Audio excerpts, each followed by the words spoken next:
Assalamualaikum warahmatullahi wabarakatuh. Perkenalkan, saya Muhsin Alanas, salah satu dosen di Fakultas Peternakan Universitas Gadjah Mada. Berdasarkan keahlian bidang, saya mengajar mata kuliah Biokimia Ternak dengan kode PTN 2113102 untuk mahasiswa program studi ilmu dan industri peternakan. Mata kuliah Biokimia Ternak akan membahas proses-proses biokimia dan fisiologis penting di dalam tubuh ternak, baik ruminansia dan non-ruminansia, terutama mencakup kerja enzim pencernaan, absorpsi nutrien, serta metabolisme karbohidrat, lemak, dan senyawa nitrogen. Materi juga akan mengulas peran mikroorganisme saluran pencernaan, fungsi organ metabolik seperti hati dan ginjal, serta peran hormon, vitamin, mineral, dan antibiotik pada ternak. Pembelajaran juga akan diperkuat melalui praktikum berbasis project-based learning yang mencakup penentuan aktivitas enzim, simulasi filtrasi ginjal dan fungsi darah, pengukuran ekskresi nitrogen dalam urin, penetapan kadar kalsium dan fosfor serta santofil dalam telur, simulasi fungsi rumen sebagai organ utama pencernaan pada ruminansia. Kegiatan praktikum akan diawali dengan pretest dan dilanjutkan dengan asistensi. Kemudian di akhir kegiatan praktikum akan ditutup dengan ujian responsi untuk memastikan mahasiswa memiliki pemahaman teori dan praktik secara komprehensif.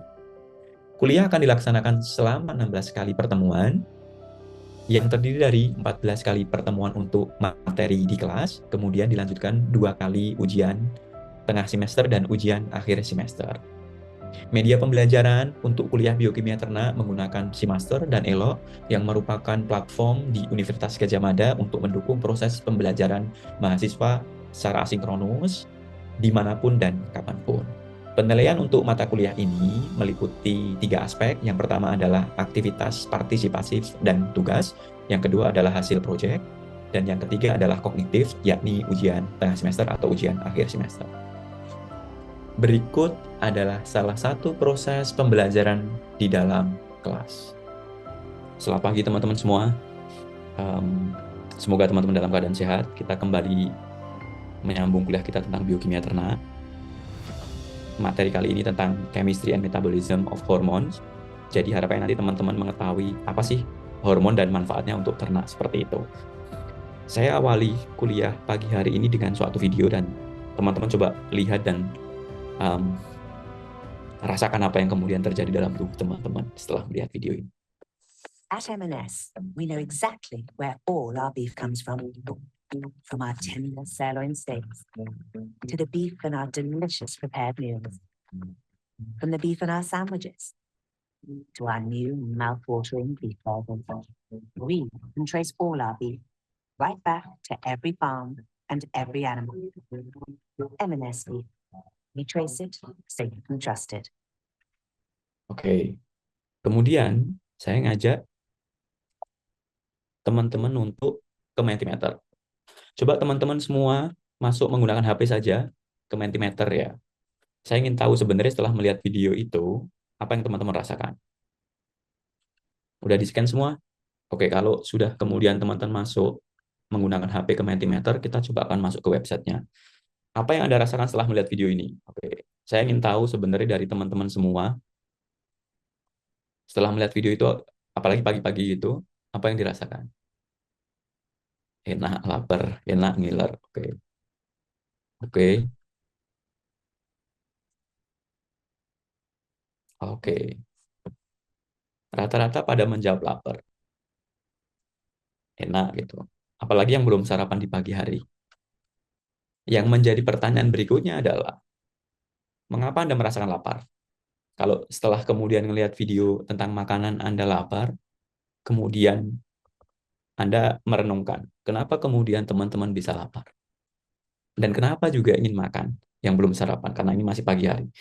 Teman-teman sudah menjawab tentang hormon, tapi mungkin di antara teman-teman ada yang tahu lebih dalam, kok bisa hormon mempengaruhi rasa lapar tiba-tiba, atau hormon mempengaruhi rasa pengen makan gitu.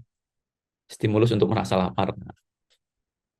Grelin meningkat, atau ada yang jawab grelin. Ada yang jawab grelin. Gitu. Ada yang tahu grelin itu apa selain yang menjawab grelin? Akibat kerja hormon. Ini Teman-teman udah menjawab 11 dari 19. Ada yang lain? Ini ada grelin, terus kemudian respon tubuh melalui indera perlihat pengecap itu. Teman-teman bisa memikirkan itu ya, melihat makanan di pagi hari, kondisi belum belum makan kayak gitu, ataupun ketika teman-teman itu tiba-tiba sudah makan terus melihat makanan yang kemudian sangat-sangat enak, tiba-tiba kok rasanya lapar atau pengen makan. Kemudian teman-teman merenung, kok bisa ya seperti itu terjadi? Apa karena hanya lapar gitu? Tapi bagaimana kemudian lapar itu terhubung dengan indera penglihatan kita dan membuat kita ingin makan. Ini adalah learning objektif teman-teman semua dan saya membuat suatu konsep gambar yang ada di dalam ternak gitu ya. Selama ini mungkin kita belum tahu bagaimana proses kalau semua ternak ataupun kita sebagai manusia, kenapa dikontrol oleh suatu mekanisme dalam tubuh, bagaimana kita itu lapar, bagaimana makan, bahkan kenapa kemudian kita bisa kenyang. Harusnya kita memiliki pertanyaan itu. Kenapa kok kita bisa lapar? Kenapa kemudian setelah makan kita kenyang? Nggak mungkin teman-teman makan terus nggak pernah ngerasa kenyang gitu. Pasti ada suatu kali ketika satu piring, semuanya 2 piring, yang ada porsinya yang jumlah besar tiba-tiba sudah kenyang. Kalau makan 2 piring atau ada yang satu piring udah kenyang. Sehingga teman-teman hari ini akan belajar tentang fundamental konsep dari hormon pada ternak itu seperti apa, termasuk definisi, klasifikasi, dan kemudian fungsi fisiologis. Kemudian teman-teman bisa menjelaskan bagaimana peran hormon reproduksi, terutama untuk mengontrol jumlah makanan yang masuk dalam tubuh ternak. Kemudian itu juga akan berkaitan dengan proses digesti atau pencernaan dan kemudian absorpsi nutrien yang masuk dalam tubuh.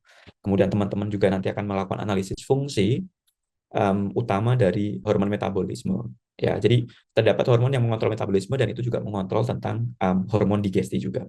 Dan kemudian teman-teman terakhir adalah bisa mengevaluasi interaksi antara hormon yang mengatur pangan atau pakan yang masuk untuk ternak, metabolismenya, bahkan sampai ke behaviornya atau tingkah laku ternak itu. Yang teman-teman tahu tentang hormon itu apa aja? Ada yang mau memberikan jawaban? Atau gini aja, apa hormon yang teman-teman tahu? Ada Grelin, yang Mas.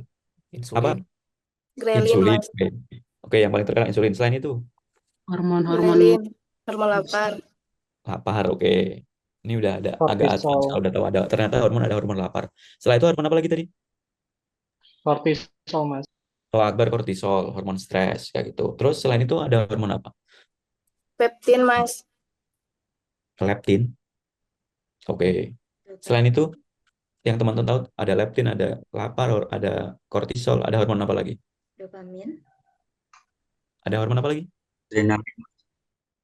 Adrenalin. Oke. Adrenalin. Oke. Selain adrenalin apa? Yang teman-teman sering dengar hormon? Dopamin. Oksitosin. Dopamin, oksitosin, dopamin. Keren loh teman-teman udah tahu banyak jenis hormon, ada dopamin, hormon kebahagiaan, oksitosin, hormon kalau kemudian itu berperan dalam proses reproduksi dan sebagainya gitu.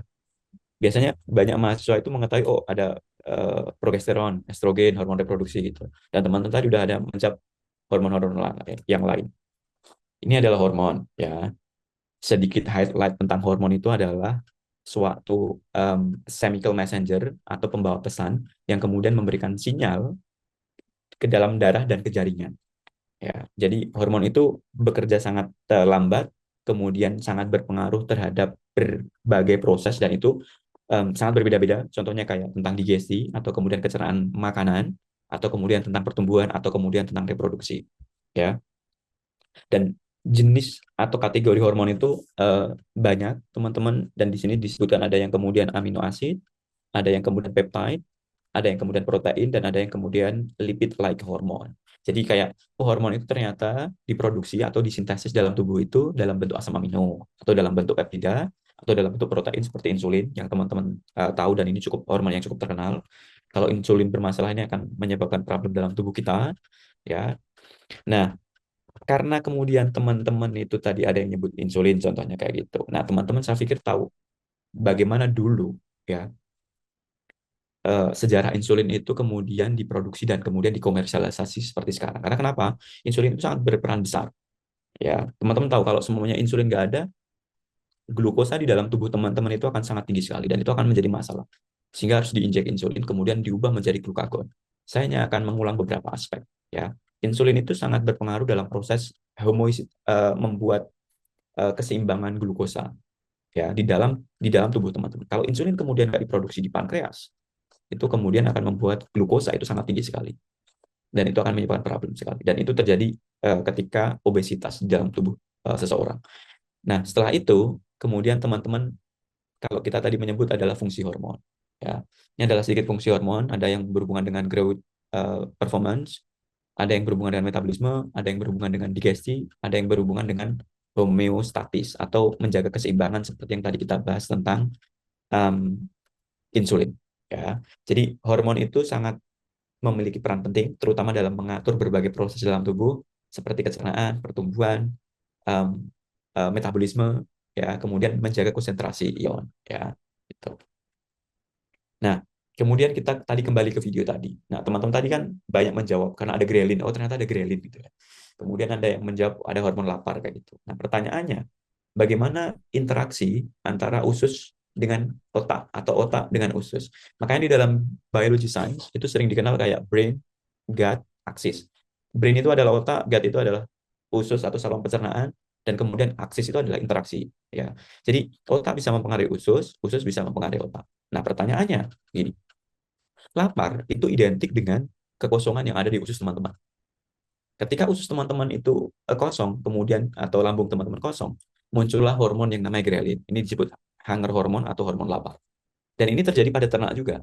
Jadi kenapa ternak itu kemudian mau makan? Karena dia merasa lapar. Kenapa lapar? Karena kemudian di dalam lambungnya atau perutnya itu kosong, sehingga grelin itu muncul. Nah, apalagi ternak itu nggak dikasih makan, kemudian teman-teman kemudian membawa hijauan kalau ternak ruminansia. Apa yang terjadi? Mesti dia teriak-teriak. Kenapa? Karena dia melihat, oh itu adalah makananku. Kemudian di dalam otaknya dia itu, aku harus segera makan. Kenapa? Karena dalam perutnya, dalam lambungnya itu kosong. Ditambah juga secara kimia, di dalam darahnya itu glukosnya itu rendah. Sehingga dia harus segera mendapatkan sumber energi. Yang berupa adalah, kalau di dalam ternak unggas, itu berupa glukos. Kalau di dalam ternak ruminansia kan, biasanya hijauan dikonvert menjadi volatile fatty acid, baru diproses di dalam hati untuk diubah menjadi glukos. Nah, itulah grelin. Jadi grelin itu mengatur hormon manusia ataupun kemudian hewan, dia lapar. Nah, setelah itu kemudian makan. Teman-teman makan, setelah melihat video tadi, terus kemudian cari makanan untuk sarapan di pagi ini. Atau kemudian unggas. Oh, dia belum makan, atau sapi belum makan, tiba-tiba dikasih makan. Dia akan makan. Suatu ketika, kemudian dia merasa kenyang dan nggak mau makan lagi. Pertanyaannya, siapa yang mengontrol ternak itu nggak mau makan lagi? Kayak gitu. Nah, itu kan menjadi menarik gitu. Nah, sehingga kita akan melanjutkan ya. Grelin, gastrin. Gastrin itu nanti kalau semuanya teman-teman tadi masih kita berbicara lapar ya. Lapar, kemudian teman-teman gastrin, akhirnya kemudian HCl keluar sehingga menambah rasa lapar itu. Kemudian ada gastric inhibitory peptide yang ini nanti hubungannya dengan stomach motility. Kemudian nanti ada sekretin, ya ini yang meregulasi tentang gastric acid secretion atau kemudian pH level di dalam duodenum, ya. Jadi banyak hormon yang berperan di dalam lambung ataupun usus. Tetapi saya ingin meng-highlight di sini. Jadi ada CCK atau cholecystokinin, yang ini adalah hormon peptide yang kemudian ada di saluran pencernaan, yang kemudian dia akan menstimulasi tentang digesti dari fat atau protein. Jadi kalau semuanya kemudian ada makanan dalam tubuh teman-teman, baik berupa glukos atau protein, itu kayak semacam hormon itu kemudian keluar. Sehingga apa? Dia memberikan respon terhadap pankreas. Untuk apa? Untuk mensekresikan yang namanya enzim. Enzim apa? Kalau kemudian di sini adalah fat dan protein, ya enzimnya adalah lipase dan kemudian protease. Akhirnya proses digesti itu dilakukan. Setelah kemudian memecah yang namanya amilum sebagai sumber glukosa, fat menjadi lemak menjadi asam lemak, atau kemudian protein menjadi asam amino masuk dalam tubuh, ternyata glukosa dalam tubuh seketika naik. Apa yang terjadi ketika kemudian di dalam tubuh itu tiba-tiba naik glukosanya? Nah, peptide YY atau hormon yang kemudian di saluran pencernaan itu kemudian akan meningkat. Hormon inilah yang kemudian dia akan menurunkan sekresi hormon grelin. Sehingga proses lapar itu kemudian hilang, jadilah proses yang namanya kenyang. Sehingga proses makan dalam tubuh teman-teman itu sangat diatur oleh yang namanya hormon. Ya, baik intake-nya atau kemudian nanti sekresi enzimnya. Sehingga rasa kenyang itu juga diatur oleh hormon. Kemudian yang terakhir adalah GLP, ya, bagaimana kemudian nanti di dalam usus itu meriliskan suatu respon tentang makanan, ya.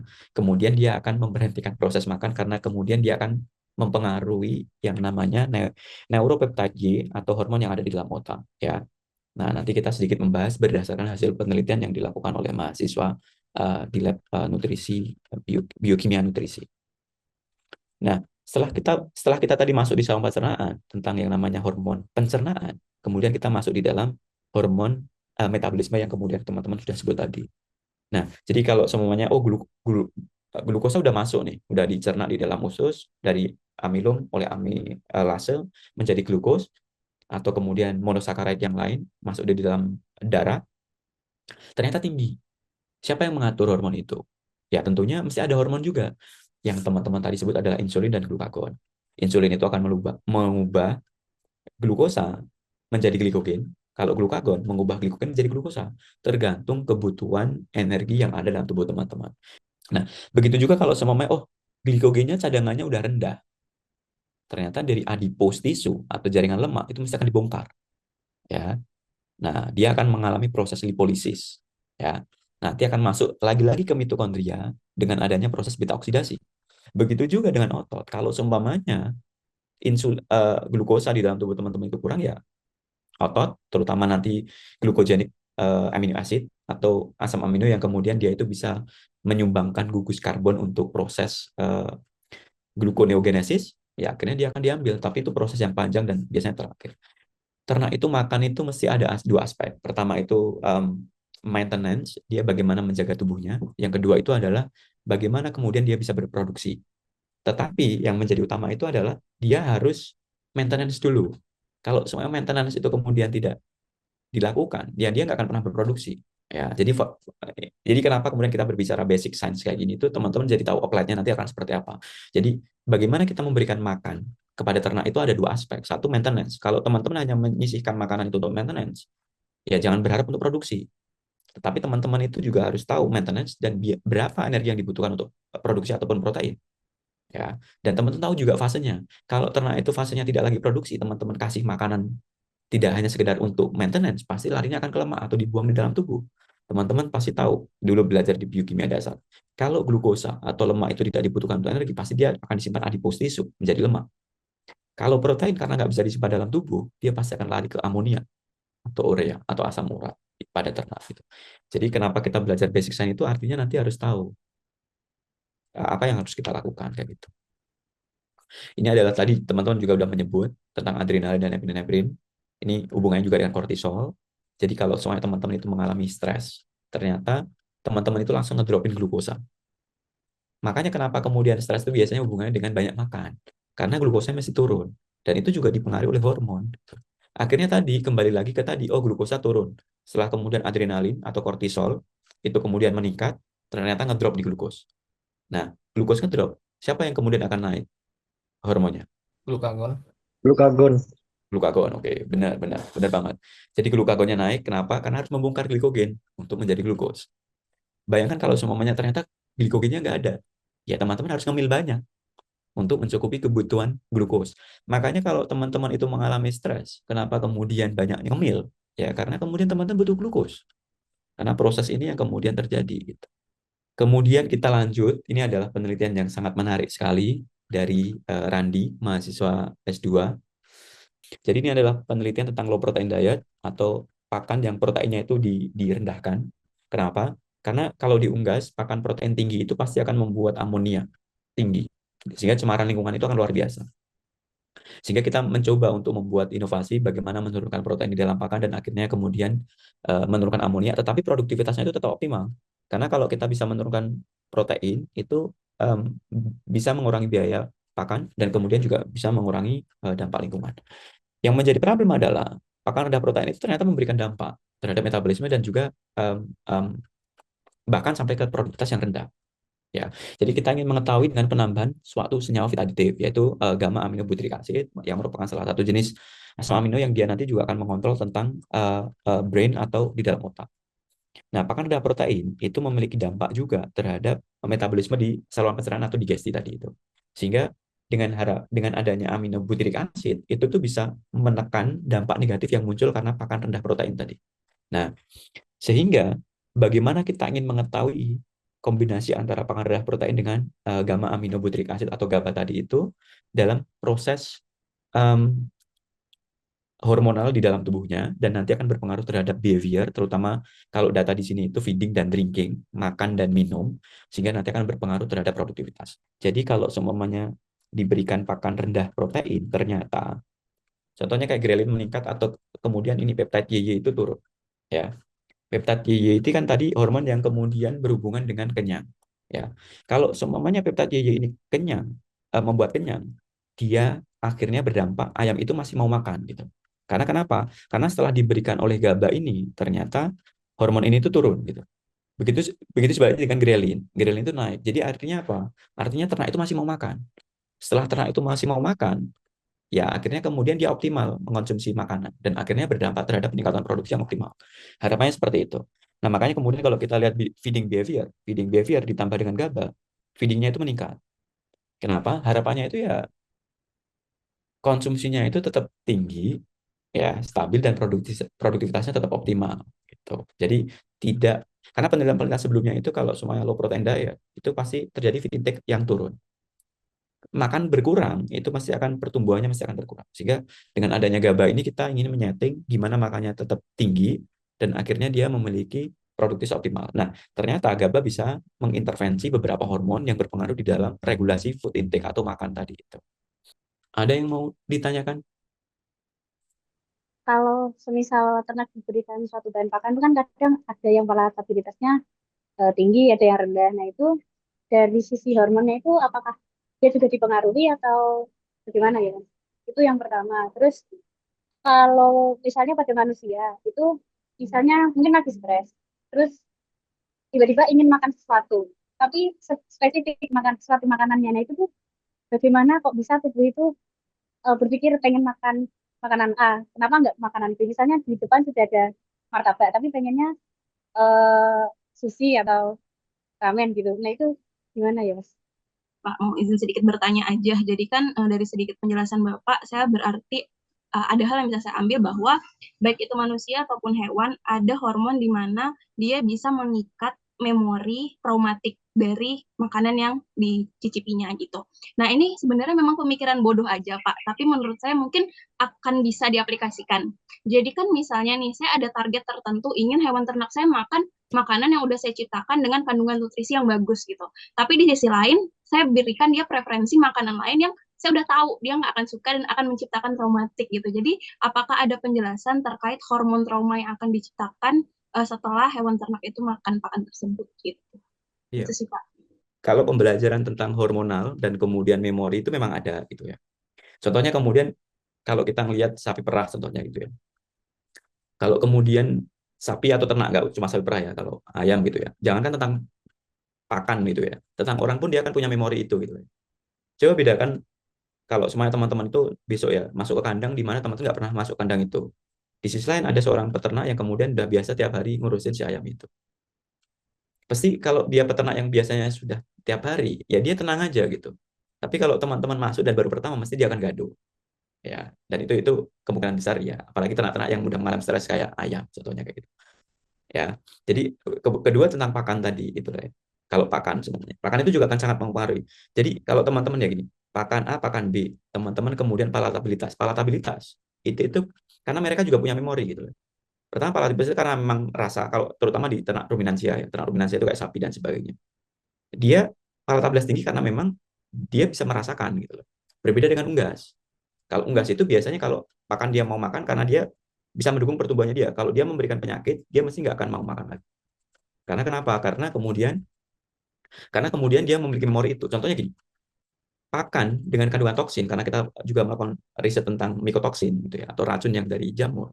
Rata-rata mesti terjadi penurunan feed intake. Kenapa? Karena memorinya itu kalau dia makan itu, livernya akan sakit dan dia merasakan itu dan dia nggak mau makan lagi.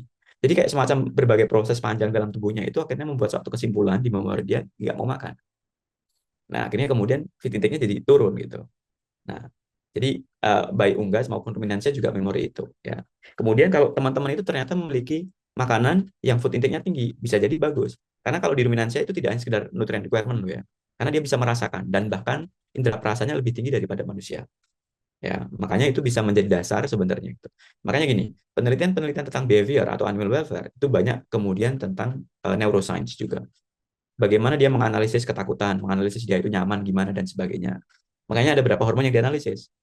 Kalau contohnya teman-teman, oh ternyata ada 2 pakan, satu pakan rendah protein, satu pakan protein tinggi. Kemudian dihadapkan dengan ternak yang dalam kondisi kandang yang panas.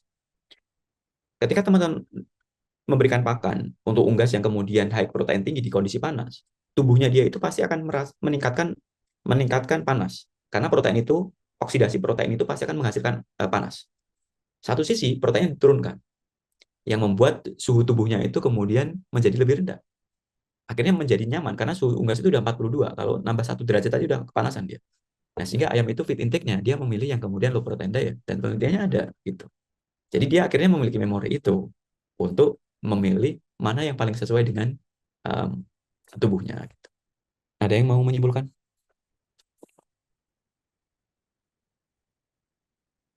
Ada? Siapa yang mau menyimpulkan? Selain yang bertanya tadi, sehingga biar akhirnya dapat suatu knowledge yang menurut teman-teman itu, oh bermakna nih ternyata, kayak gitu. Tapi boleh siapapun sih, Randi atau Videla, siapapun yang mau menjawab silakan. Ada? Nggak ada yang mau menyimpulkan?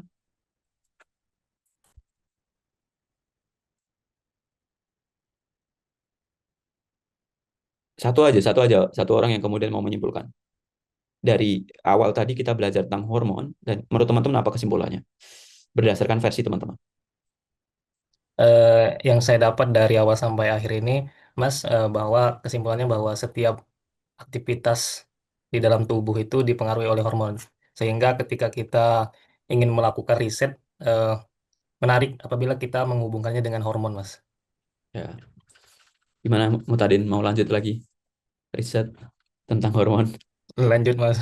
Lanjut, oke. Oke. Ada lagi teman-teman yang mau mengungkapkan tentang summary atau kesimpulannya? Boleh deh Pak, izin dikit ya Pak. Boleh. Ini sebenarnya saya awalnya masuk sebagai orang awam juga terkait hormon ini. Sebenarnya Yap. saya sudah tertarik dengan cara kerja otak sejak beberapa waktu yang lalu. Terus ternyata pas masuk kelas ini, oh ternyata ada relevansinya gitu. Saya juga baru tahu ada penaman atas hormon masa lapar, terus bagaimana ternyata proses stres ini juga bisa mempengaruhi konsumsi makanan kita. Terus ternyata ada yang bisa dirubah nih jadi glukosa gitu. Jadi sebenarnya cara kerja hormon ini menurut saya menjadi sangat dekat dengan kehidupan kita sehari-hari. Dan ini adalah suatu hal yang akan lebih baik lagi jika kita eksplorasi lebih lanjut. Artinya kita bisa memahami prosesnya, kita tahu gunanya, baik dalam kehidupan sehari-hari, ataupun bagi diri kita sendiri. Gitu sih, Pak. Jadi menurut saya sangat insightful. Wow, thanks banget. Terima kasih teman-teman semua sudah mengikuti kelas saya dengan sangat baik sekali dan sangat aktif. Semoga teman-teman dapat insight, memberikan gambaran teman-teman untuk belajar lebih lagi, dan kemudian bahkan menjadi dasar teman-teman, oh besok mau penelitian tentang apa, karena kayak aha time-nya itu dapat gitu. Jadi, oh aku mau penelitian tentang ini nih, gitu. Ya. Sekali lagi terima kasih teman-teman semua. Kurang lebihnya mohon maaf. Assalamualaikum warahmatullahi wabarakatuh. Waalaikumsalam. Assalamualaikum warahmatullahi wabarakatuh. Terima kasih Mas Semua. Musa. Sekian video pembelajaran pada mata kuliah Biokimia Ternak di program studi Ilmu dan Industri Peternakan Fakultas Peternakan Universitas Gadjah Mada. Wassalamualaikum warahmatullahi wabarakatuh.